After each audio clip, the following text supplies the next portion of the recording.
Hello, everyone. My name is Adam Bittner. I'm a digital sports producer for the Pittsburgh Post-Gazette, talking MLB winter meetings today with Jason Mackey, our Pirates beat reporter. Jason is on the scene in San Diego as the Pirates are making some moves, signing a couple players today. Plus, we're going to have lots of Bryan Reynolds talk. Jason, before we get into all that, how are you? How is the meetings going so far?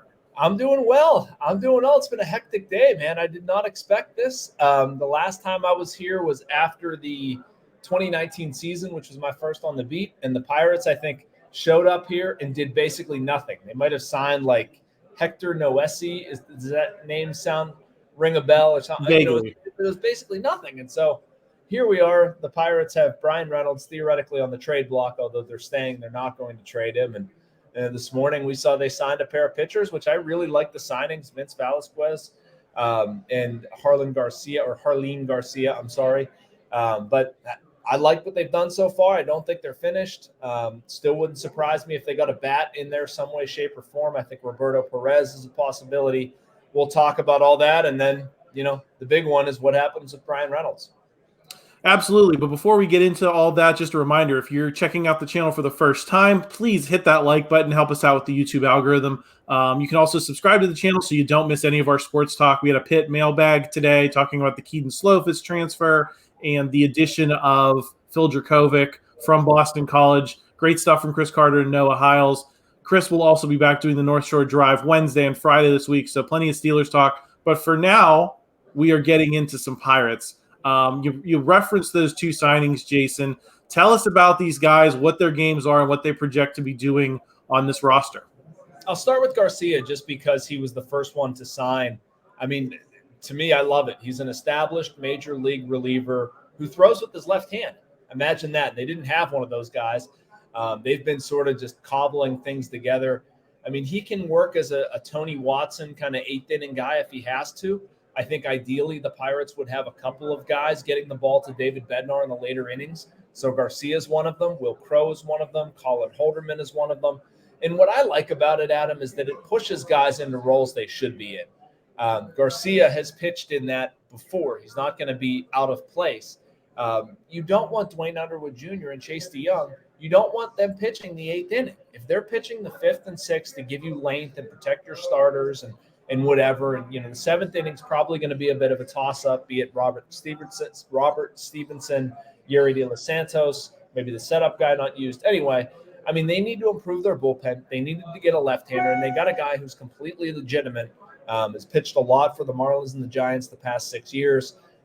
He has 3 pitches, which you have to like. A very good slider, very good changeup, and a four-seam fastball, but throws a lot of strikes. Has tamped his walk rate down the past couple of years, and once again, just a legitimate major league reliever. I realize that's not a complex thought, but it's sometimes a hard thing with this group. And as far as Velasquez, I mean, we talked to Charrington yesterday, and he sort of hinted at wanting to add to the starting rotation, a guy that's been around a little while.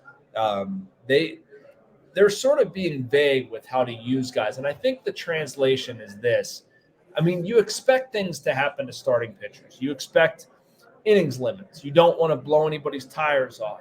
You want to have guys who can take the ball and go out there reliably. And I think in a perfect world, sure, you're going to have Roansy Contreras pitch injury-free from beginning to end. It's probably not going to happen. They're probably going to get careful with his innings. Something's going to happen. They're going to tell him, be cautious about, the thing going on in your leg or whatever. And, you're going to have guys, you're going to need more rotation depth. And the Pirates have not had that in a long time. And I'm not saying that these two signings fix it. By no stretch is that the case, but they addressed it. They addressed it with actual major league players that they signed through free agency. So good for them.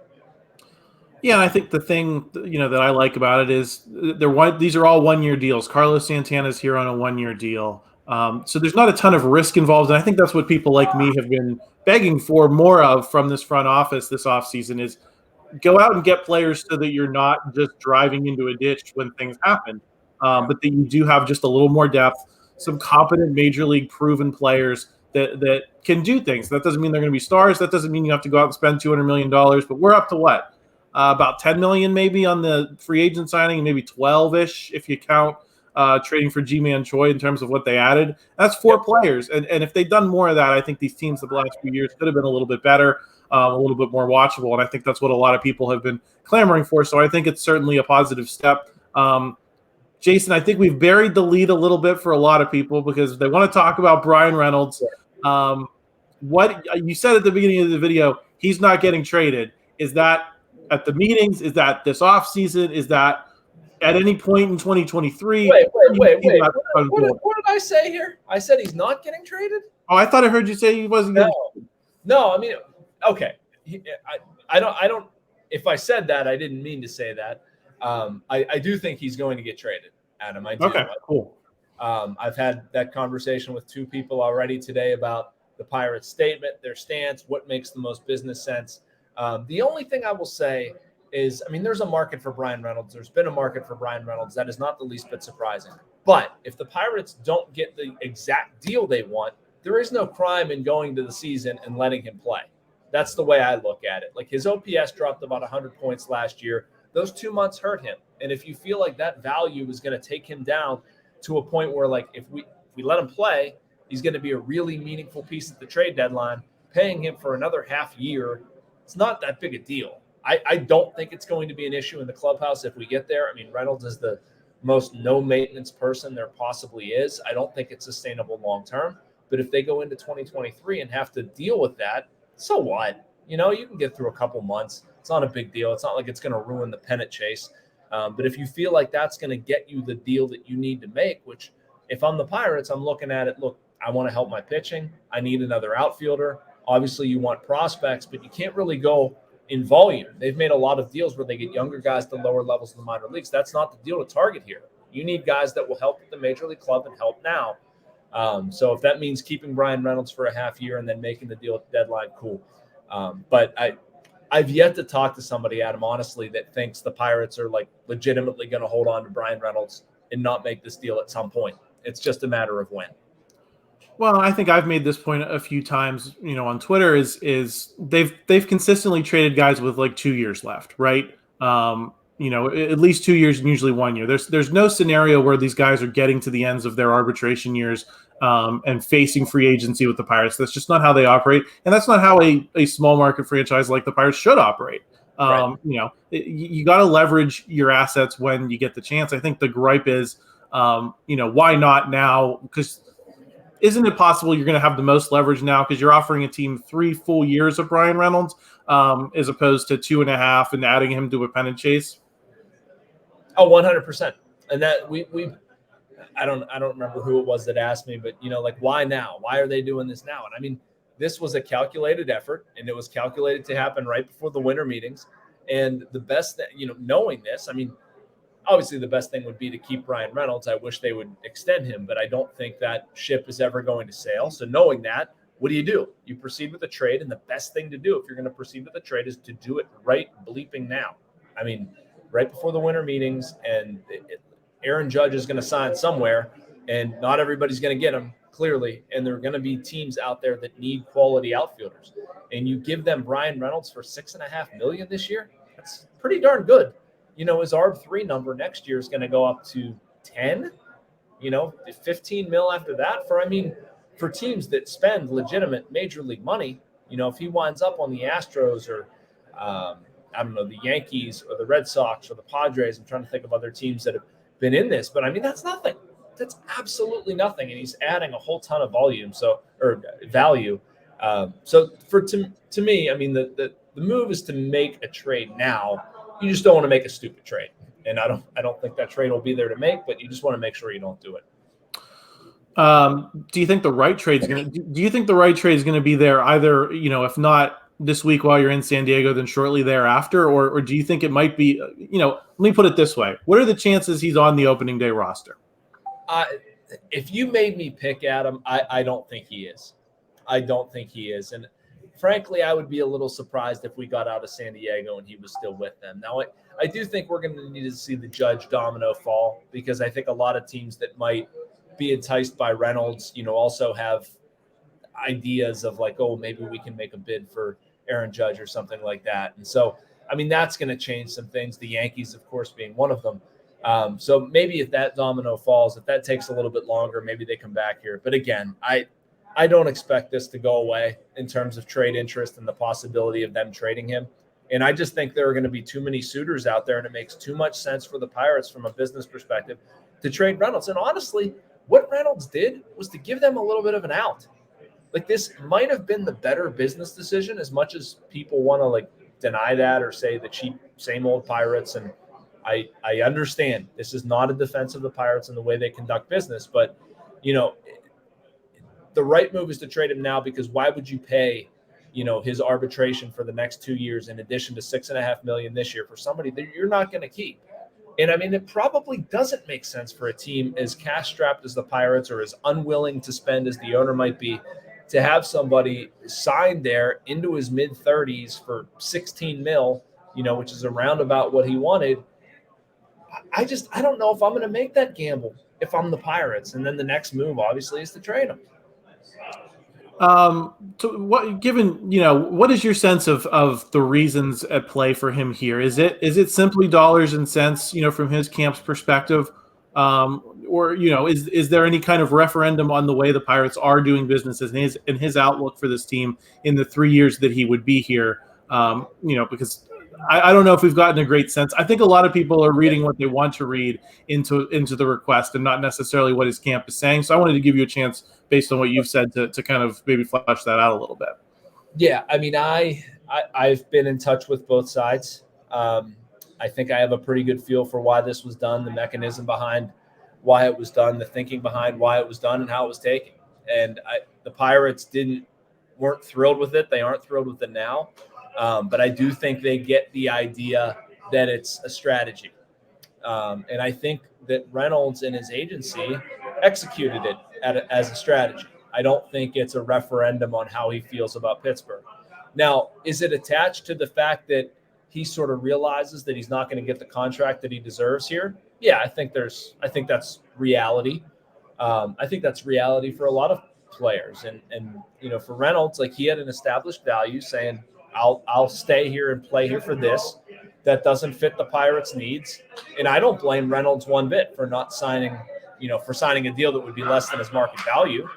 And so to get to where he wants to go, this is a strategy. This is a bit of a cold-hearted strategy, but we've seen his agency do it before with JT Realmuto in Miami, landed a trade to Philadelphia. And given the outlay here of, the Pirates are only going to go so far. They only can go so far, where Reynolds is in arbitration, blah, blah, blah. I think it makes business sense. But I don't think it's because Bryan Reynolds thinks that the plan is screwed or that the Pirates aren't going to win or anything like that. Like, I think those can be separate discussions. I want to ask it this way, because I think a lot of people say it's as simple as extending Bryan Reynolds right now. But I think for me, the mistake was not doing this a long time ago. I think that's and that's where, if you want to accuse the Pirates of being cheap, it was not getting that extension done really early, as they've done with, for example, Brian Hayes. They jumped on it early. They jumped on Andrew McCutchen early. They jumped on Starling Marte early. And the longer you wait, the less leverage you're going to have, the more that ask is going to go up. To the extent that I think cheapness is involved here, that's where it was. That they didn't want to bite that bullet so early in the rebuild, and take a risk on that guy then, when they could get him for a much more affordable price in the long run than what he's asking for now. Is that an accurate assessment in your mind? I don't think it's inaccurate. It's a little bit like hindsight is 2020, right? Because, I mean, they approached him after 2019. That might have been the pocket to do it.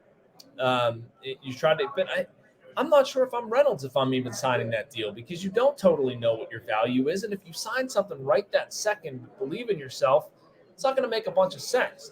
And then, he went through the 2020 season, which got overblown because it was shortened, but it was bad.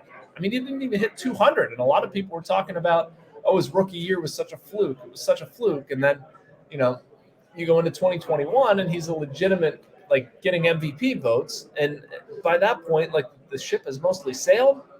You could sort of accuse them, I guess, of not getting in, not coming in with this offer after the 2021 season. But I don't know if he would have signed it then.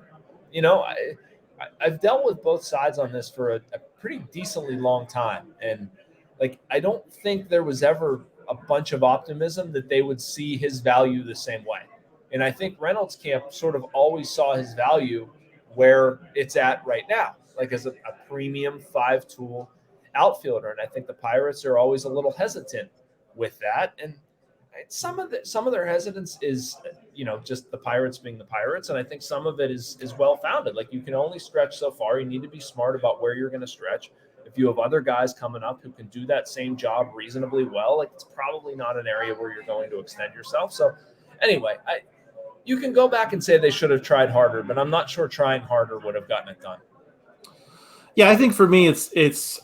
I feel like there has to have been a sin somewhere for things to kind of go sour, and I think there's a good argument to be made that Reynolds' time here was never going to line up with when the Pirates were going to begin to peak, and that best case scenario, if he wanted to test free agency, you're talking about a player who's going to be able to maybe help one or two teams if you start looking at 24, 25 as the teams that are really going to start playing well in theory.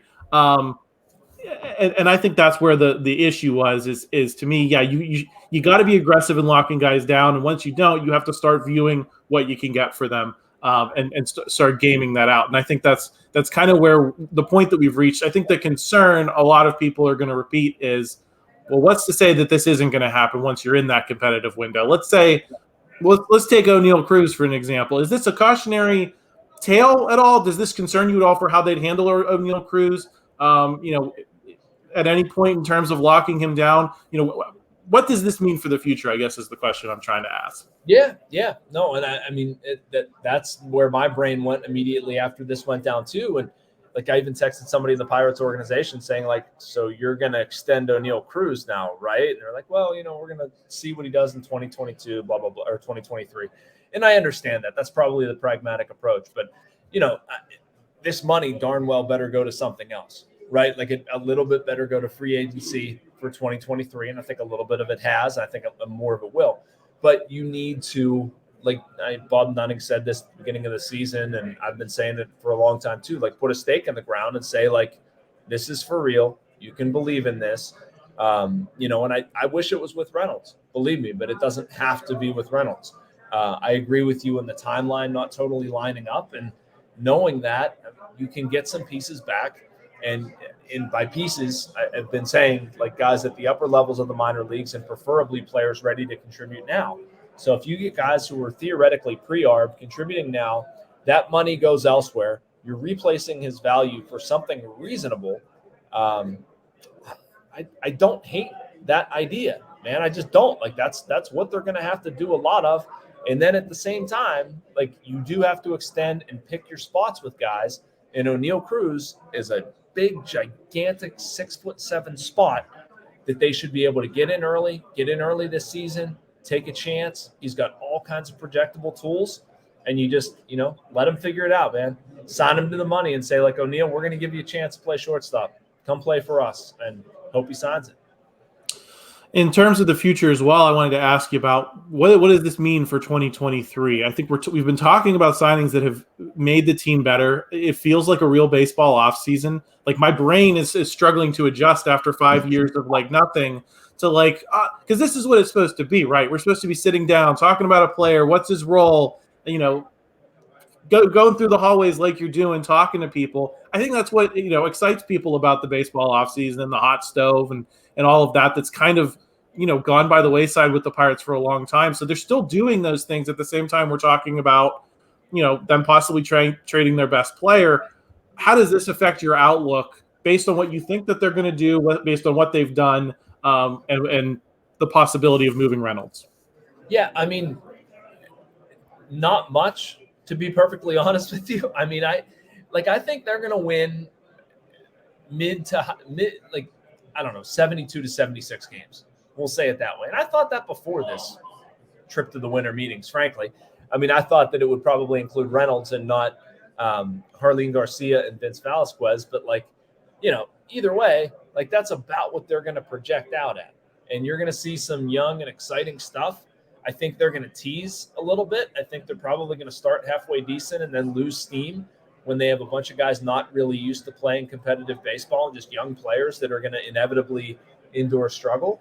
But, when I look at 2023 for them, and I agree with you, this is exciting. Like, this is what they should be doing, and I hope it continues to grow from here, because this is much better than covering Hector Noesi or whatever the heck I wrote about a couple of years ago here and then went home. But it's fun seeing these guys take steps forward, and that's going to be a lot of what 2023 is. Their success is going to be predicated on, is Jack Sawinski for real? Is G1 Bay for real? I don't know. I mean, I would hope so. What does G-Man Choi give them? What can Mitch Keller replicate what he did? Can Rowanzi Contreras really be an ace front of the rotation starter? So, I mean, there's all these questions to answer, and I think you're going to see a young and much more exciting club in 2023 that is probably flawed, that is incomplete.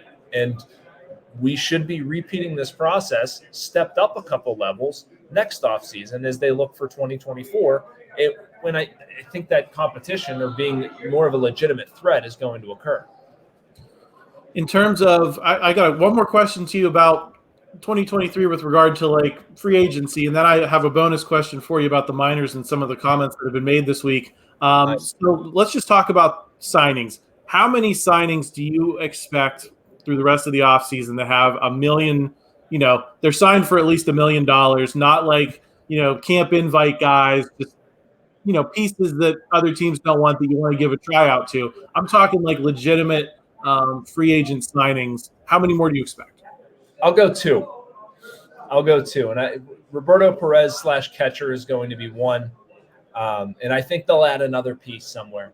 I would suspect they're probably done adding pitching at this point, but I think they could probably help themselves, at least with the Reynolds possibility. Sign an outfielder, sign like a Ben Gamel type, a guy that, can play if he has to, wouldn't embarrass himself, is a legitimate major league player. I'm not talking about like, trying to think of an example here, but, somebody that you're like forcing in here who had like a Hoy Park. Don't sign Hoy Park 2.0. I mean, like a legitimate major league outfielder. And so I'll say two in that respect. And then, I do expect the Reynolds thing to go down. So there's still going to be some change, man. It's kind of crazy. Yeah, I think it's already been the most exciting winter meetings in some time. You were referenced the catching situation, and you think Roberto Perez is going to be back here, because I think the management has angered some people on social media who really want to see Henry Davis, Andy Rodriguez, those guys in the majors next year. Is this a matter of Roberto Perez is willing to come here, and why not give those guys more time in the minors? Adam, why? I saw the reaction to this, and I know you're not wholeheartedly endorsing it. And I know what Derek Shelton said yesterday about how Henry Davis and Andy Rodriguez aren't going to be with the team to start 2023. That was not surprising at all to me. Did anybody really think they were going to, like, you don't just have a guy make his major league debut as your primary catcher, having spent like 12 minutes in AAA with the pitching staff, with like guys that need help. And I don't mean that as an indictment, but I sort of do. Like, they need somebody to bring them along. You need somebody like Roberto Perez to come in there for Rowanzi Contreras or JT Brubaker. Vince Velasquez has pitched for 8 years in the league. How's that going to go? Like, this group that may or may not actually be good, trying to break in somebody who's literally never caught in the major leagues before. And that would be the case with Davis or Andy. I mean, I think both of them are going to be very good. Personally, I would not be surprised if Andy winds up moving positions, though. I do think Henry's the better defensive catcher. Either way, bring them along in time. There's no reason to force it. There's nothing they can do in the spring that I'm going to say that Andy Rodriguez or Henry Davis absolutely has to be a member of their team on opening day.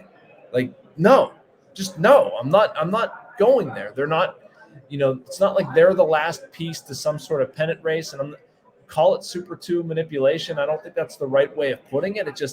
I want to see these guys play in AAA. I want to see them earn it for a month, 6 weeks, whatever. And then when they're playing well, I'll bring them up. And I'll bring them up to be next to Roberto Perez and learn from him. I'm not going to like drop them down, surround them with Tyler Heineman and say, go get it. That's just, to me, that's the wrong play. That's not how I would bring Andy Rodriguez into the major leagues. And I don't know. Spring training wouldn't change my mind, but I guess people on Twitter do feel differently about that. Well, I think if I'm going to play devil's advocate and make the best form of the opposite argument, I think it's very much for me colored by your optimism that Roberto Perez is going to be here. And I think if he is, and you have a competent major league catcher, then fine. I don't have a problem with leaving them down there. I think no one wants to see a repeat of 2022 where you had guys that didn't belong in the majors holding down that position for incredibly long periods of time. And if that's the alternative, why not give those guys a shot? So without the Roberto Perez piece kind of fitting in yet, I think it's a hard point for me to argue against. But it's not Perez. Like, sign Tucker Barnhart. Sign anybody. Sure. Yeah, I would agree with that. Going to receive and block the ball and throw it. That's all I need. Yeah, no, it could be anybody, but as long as it's somebody and not the situation they had in 22. I think that's the frustration for a lot of fans is it was awful, and they don't want to go through it again. They'd rather see these guys get a chance at the big leagues. So, but yeah, I think your insight on they're going to do this is probably something that's not getting as much traction as it probably should, because I think that colors it for me. As long as there's a veteran here, someone who's capable night in and night out, I think that's fine. Yeah, I do too. And I hope it's Perez. I mean, they loved him in that clubhouse. He was tremendous. Now, I get the concern. Somebody said, he can't stay healthy for 12 consecutive days or some joke. And I do get that. I have concerns about his injury history as well, which is why I'd probably sign a compliment. Somebody that I didn't care about his offense. Just give me Chris Stewart. I'm fine with it. And then maybe if you have to send him down, whatever. But, Perez is the guy I would want. But he's not the only option. There are other ones. I threw out Tucker Barnhart there. He's another, coming off a bad year, defensively sound, would fit perfectly with them. I mean, they can make a couple moves behind the plate if it's not Roberto Perez. And to me, the better team building option is to spend a little bit of money to have that position assured. And then whenever those guys are producing, whichever one is, have him earn his way up to the big leagues. And then you get to learn from somebody who, has legitimately been there. I mean, shoot, try to pry Jacob Stallings back here. Wouldn't be the worst move in the world. I wish you could just hit Control-Z on that whole thing, but you can't. But, he would be a heck of a mentor for either of those guys if Roberto Perez didn't land. Control-Z is one of the great journalist keyboard commands out there. If you haven't, it's undo. So for those of you that aren't familiar, I love it. I have to do it a lot, and I'm sure Jason uses it a fair amount as well. Jason, those are all the questions I have. Is there anything else you wanted to highlight from the meetings that we didn't get to? Man, I wish I could walk people through the lobby. This is such a weird – it's weird and cool. It's the only place where just people show up and stand in a lobby for hours on end, and you're walking around and seeing who you know. And I usually go for runs. I haven't gone through runs. I've gone for runs these past couple of days. I just put my Fitbit on and walk and try to get my exercise that way. But it's a weird experience. It's been busier than I thought, but I don't really have any baseball related thoughts. More just it's good to be back here in person and meet with people. One more bonus, Jason. What spot are they going to get in the draft lottery tonight? They're not. I don't think they're going to get the top pick, which me saying that means they're going to get the top pick. I'll say they wind up with number 3. What about you? I was just going to go number 5 because I think they can go number 5, right? But because that would be the most Pirates thing possible to have, gotten a number 5 pick out of a 100-loss season. But, you never really know where things are going to land, right? I don't like their, what is it, 16.9%, something like that. For as bad as they've been, I feel like they could do a little bit better than that. Percentage-wise, they really don't have a great chance. And I don't know. I don't have a great feeling about them winning the draft lottery. Maybe it's also wishful thinking because my night would change a lot if my night and year and all that crap would change a lot if they get the number 1 overall pick. So I'll just root for 3. Sounds good. 3's nice and safe. Not too exciting, not too terrible. That's right. Just right. The Goldilocks zone. All right, Jason, thank you so much for your time. I know you're really busy out in San Diego. Keep doing a great job reporting, and we will maybe potentially chat with you later in the week. If not, enjoy. All right, my friend. Thanks so much. Have a good one. You too. Thank you for checking out this content from Post-Gazette Sports. If you liked the video, please like it and subscribe to our YouTube channel. If you enjoyed it on Apple Podcasts, please rate us 5 stars on Apple Podcasts. For 6 months of digital access to post-gazette.com for just $6, click the link down in the description.